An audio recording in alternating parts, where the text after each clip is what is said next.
Hello candidate, आप लोग कैसे हैं। मैं आशा करता हूं कि आप लोग बेहतरीन होंगे, अच्छे होंगे।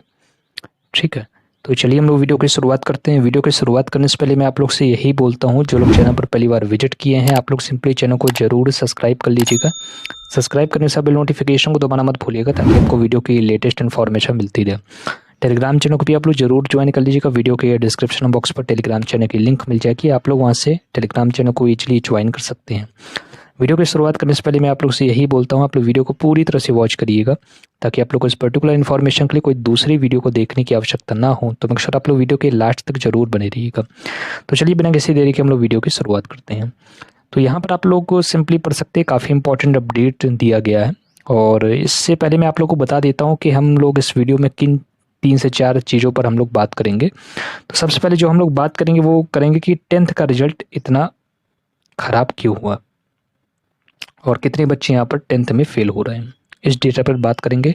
तो दूसरी बात हम लोग इस वीडियो में करेंगे कि आप लोग ने कई बार हमें कमेंट किया है कि राजनीति विज्ञान इकोनॉमिक्स के पद के बारे में, तो इसके बारे में हम लोग बात करेंगे। ठीक है, और जो यूएमएस वैकेंसी की जो पीडीएफ आई थी उसमें क्योंकि वो पद नहीं थे, क्योंकि एक बार मुझसे कहा गया तो कई बार कमेंट भी किया था, तो इसके बारे में मैंने बोला था जैसे अपडेट होगी तो मैं बताऊंगा। तो टोटली अब अपडेट आ गया है, इस पर हम लोग डिस्कस करेंगे। और तीसरी बात करेंगे टोटल कितने पद हैं। ठीक है, वो आप वीडियो को पूरा देखिएगा तो आपको पूरी इन्फॉर्मेशन मिल जाएगी। और चौथी बात हम लोग ये करेंगे कि पद वृद्धि की क्या संभावना है। तो ये बेसिकली यहाँ पर 4 चीज़ों पर इस वीडियो में डिस्कस करेंगे, तो वीडियो के आप लोग पूरे लास्ट तक बने रहिएगा। ठीक है, तो चलिए बिना किसी देरी के हम लोग वीडियो की शुरुआत करते हैं। तो यहाँ पर आप लोग सिंपली पढ़ भी सकते हैं कि 10th का जो परिणाम है वो 58.10% रहा और 12th का 64.49% ये रिजल्ट रहा। अब इसके बाद मैंने आप लोग को बोला था कि 10th में कितने छात्र फेल हुए हैं, तो यहाँ पर भी आप लोग डेटा देख सकते हैं। कुल विद्यार्थी, ये थोड़ा सा प्रिंटिंग यहाँ पर काफ़ी जो पेपर की है वो काफ़ी थोड़ा सा सही नहीं है, ब्लर है थोड़ा सा। तो मैथ की बात करें तो यहाँ पर देख सकते हैं 5 लाख यहाँ पर पास हुए थे, फेल यहाँ पर लगभग 2 पॉइंट कुछ है, तो लगभग 2 से 2.5 लाख यहाँ पर फेल हुए हैं। अंग्रेजी की बात करें तो यहाँ पर 3.05 मतलब 3 लाख के अप्रॉक्स इंग्लिश सब्जेक्ट में फेल हुए, वो कि 10th की है। विज्ञान में 2,41,000 यहाँ अभ्यर्थी फेल हुए हैं और सामाजिक विज्ञान में 2,20,000 के अप्रॉक्स यहाँ पर फेल हुए हैं। हिंदी में अभी आप लोग देख सकते हैं 1,79,000। तो बेसिकली ये जो है फेल कैंडिडेट की यहाँ पर लिस्ट दी गई है। ठीक है, पास भी आप लोग देख सकते हैं, फेल भी देख सकते हैं। कुल विद्यार्थी कितने हैं, तो ये सब्जेक्ट में ज़्यादा इसमें फेल होने का यहाँ पर डेटा दिया गया है। तो जो सबसे ज़्यादा फेल हुए हैं वो हुए मैथ में, क्योंकि आप लोग को पता होगा कि मैथ सब्जेक्ट में भी काफ़ी ज़्यादा फेल होते हैं। और इससे भी ज़्यादा, मैथ से भी ज़्यादा सबसे ज़्यादा जो फेल हुए वो आप लोग यहाँ पर पढ़ सकते हैं 3 लाख के अप्रॉक्स है, जो कि है इंग्लिश में। मैथ से ज़्यादा इस पर बच्चे जो फेल हुए वो इंग्लिश सब्जेक्ट में फेल हुए हैं। ये 10th का रिजल्ट है। ठीक है, अब बात करते हैं कि बच्चों का फेल होने का एक्चुअल में रीज़न क्या होता है, जो कि मैंने आप लोग को इससे पहले भी बता चुका कि 3 फैक्टर पे यहाँ पर डिपेंड करता है। जो कि पहला फैक्टर यही होता है कि बच्चों ने एक्चुअल में अपने से कितना हार्डवर्क किया है, कितनी मेहनत की है। ठीक है, और दूसरा ये होता है कि अभिभावक उन पर कितना रुचि ले रहे हैं। अभिभावक की तरफ से कोई उनको परेशानी तो नहीं किया जा रहा, क्योंकि अभिभावक भी क्या होता है, घर में उनको काफ़ी ज़्यादा काम दे देते हैं और कुल मिला के घर का एक वातावरण ठीक नहीं रहता, जिसके कारण बच्चों का जो तैयारी मेहनत करने के बावजूद भी बट वहाँ से थोड़ा डिस्टर्बेंस होने लगता है। तो जो सेकंड फैक्टर वो अभिभावक की तरफ से जो घर का माहौल होता है उसको व्यवस्थित करना, शोर शराबा ना करना, एक तरह से इन्वायरमेंट तैयार करना, वो अभिभावक पर डिपेंड करता। ठीक है, और जो थर्ड फैक्टर होता है वो टीचर्स कितनी रुचि से पढ़ाते हैं, टीचर्स कितने अच्छे, तो यहाँ पर थर्ड भूमिका टीचर्स की रहती है। तो बेसिकली देखा जाए तो 3 फैक्टर पे यहाँ पर रिजल्ट डिपेंड करता है। अगर आप 100% रिजल्ट मानेंगे तो 100/3 करेंगे तो लगभग 33.33 अप्रॉक्स हर तीनों फैक्टर का यहाँ पर भूमिका रहेगी। अब बात करते हैं कि ये 2 पॉइंट है जिसमें क्या होते हैं कि स्टूडेंट अपनी तरफ से मेहनत की, ये स्टूडेंट का मैटर है। दूसरा अभिभावक, ये स्टूडेंट के पेरेंट्स का मैटर। तो इन दोनों पर हम डिस्कस नहीं करते हैं।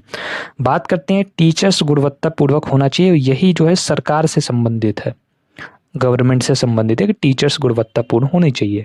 तो इसके लिए जो सरकार के हाथों में क्या कि टीचर्स की जो नियुक्तियां हैं वो ढंग से करें, कि टीचर्स को जो भी जब भी नियुक्ति की आवश्यकता हो तो टीचर्स को वहाँ पर नियुक्तियाँ आराम से दे दी जाए। बट यहीं पर क्या हो रही, प्रॉब्लम आ रही है। और एक सर्वे के अकॉर्डिंग भी हुआ था कि टीचर्स को यहाँ पर जो है अच्छे टीचर्स को यहाँ पर नियुक्तियाँ नहीं करी और इसी कारण गेस्ट टीचर को रखा जा रहा है, जिसके कारण रिजल्ट खराब हो रहा है। एक आर्टिकल में भी आया हुआ था, उसकी डिटेल में आप लोग को बाद में बताऊंगा। ठीक है, तो यहाँ पर आप लोग सिंपली पढ़ भी सकते हैं कि जो सरकार की तरफ से यहाँ पर जो व्यवस्थाएं वो ठीक से चलने के कारण, ठीक से नहीं चलने के कारण विद्यार्थियों का रिजल्ट यहाँ पर खराब हो रहा है। अब एक्चुअल में मध्य प्रदेश में सिस्टम क्या चलता है वो मैं आप लोगों को जो सिस्टम है वो बताता हूँ। जो डीपीआई है और एमपी बोर्ड, ये आप लोग को पता होगा, ये दोनों ही इंडिपेंडेंट बॉडी है। डीपीआई और ट्राइबल डिपार्टमेंट का वर्क क्या होता है, टीचर्स को हायर करना।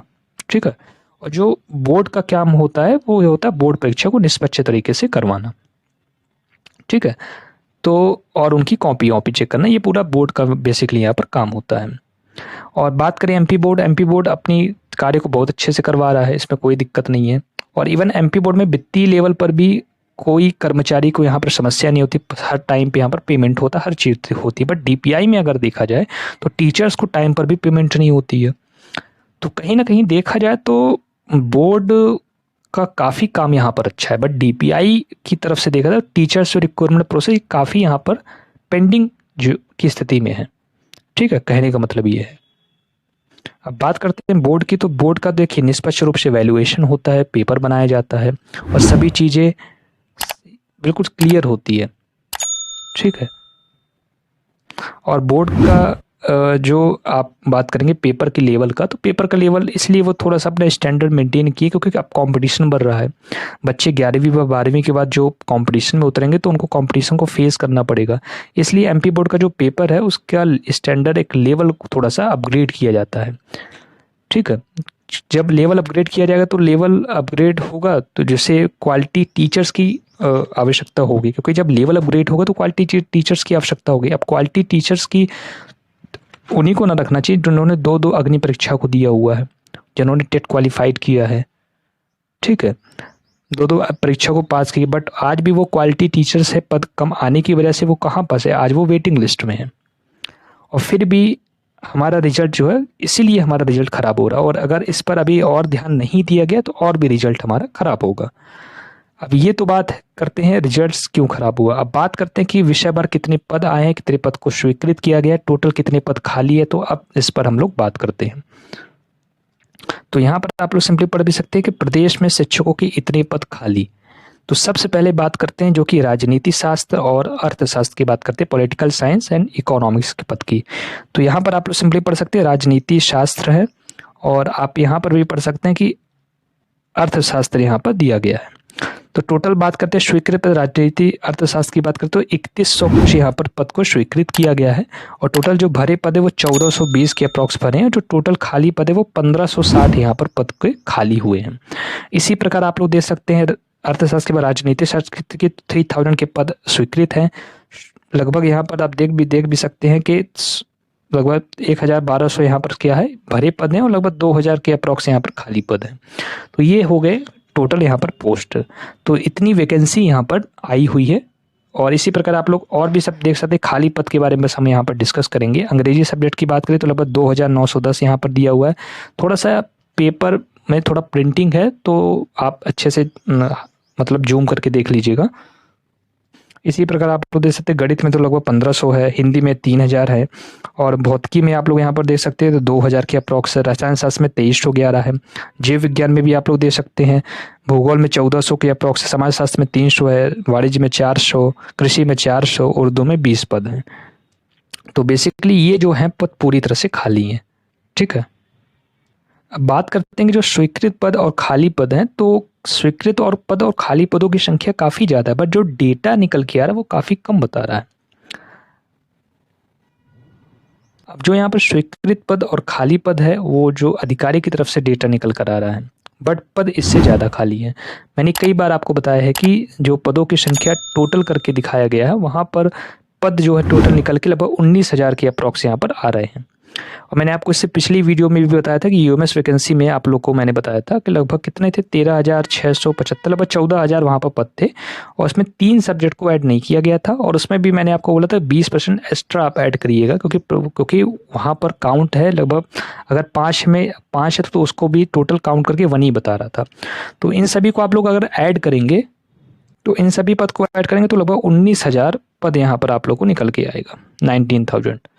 ठीक है, और आपको पता होगा कि जो गजट आया था उसमें 34,789 पद थे। उसमें बताया गया था कि 50% प्रमोशन के, 50% आपके क्या है डायरेक्ट भर्ती से भरे जाने हैं। तो लगभग ये आंकड़ा करके आ रहा है, और 50% डायरेक्ट भर्ती से हैं। सरकार के ऊपर दबाव तो है। अगर देखिए, अगर क्वालिटी टीचर्स उपलब्ध नहीं होंगे तो रिजल्ट्स खराब होगा। और बात करते हैं इंडिया की, क्योंकि देखिए एनईपी को फॉलो करता है, कोई भी हो, शिक्षा डिपार्टमेंट नेशनल एजुकेशन पॉलिसी को फॉलो करता है। तो जो इंडिया का जो है वो उसको बहुत आगे जाना है, लेकिन हमारा नंबर इतना,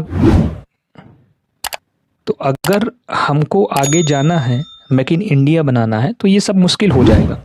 और उसके लिए हमें अच्छे टीचर्स की नीड होगी, क्योंकि जो बच्चे हैं वो हमारा ह्यूमन रिसोर्स है, वो बहुत ही डेवलप हो और हमारे देश की वो प्रगति में ले जाएंगे, सहयोग प्रदान करेंगे। तो अब यही है कि सरकार को अब ऊपर से दबाव तो है, क्योंकि रिजल्ट्स काफ़ी कम आया है। देखिए, आप अगर प्रयास करेंगे, सतत रूप से प्रयास करेंगे, सुर्खियों में बटोरेंगे, समाचार पत्र में आपकी बात आएगी, तो पद बढ़ेंगे, क्योंकि ऊपर से काफ़ी ज़्यादा यहाँ पर दबाव है। और जितने ज़्यादा पद बढ़ेंगे उतनी ज़्यादा वेटिंग यहाँ पर क्लियर होगी। ठीक है, तो जितने भी चयनित वर्ग हैं, चयनित वाले तो अब नहीं आएंगे आप लोग की सहायता के लिए, बट जितने भी गेस्ट टीचर हैं, वेटिंग वाले हैं, तो उनसे मैं यही रिक्वेस्ट करता हूं कि मैक्सिमम पद वृद्धि को लेकर आप अपनी आवाज़ को उठाइए। और ये थी बेसिकली यहाँ पर पूरी इन्फॉर्मेशन। आई होप वीडियो पसंद आप लोग को आई होगी। वीडियो पसंद आती है तो इस वीडियो को लाइक कर दीजिएगा। चैनल पर पहली बार विजिट किए हैं, सब्सक्राइब कर लीजिएगा, बेल नोटिफिकेशन को दबाना मत भूलिएगा इसी प्रकार की यूजफुल कंटेंट के लिए। और इस वीडियो को मैक्सिमम ज़्यादा से ज़्यादा लोगों के साथ शेयर करिएगा, ताकि उन तक भी पूरी इन्फॉर्मेशन पहुँच जाए। इसी प्रकार अपनी वीडियो को मैं समाप्त करना चाहता हूँ। कोई आपके ओपिनियन होगा तो कमेंट कॉल में कमेंट कर दीजिएगा। मैं आपके वहाँ से डाउट कैंसर करने की पूरी कोशिश करूँगा। Thank you and good bye.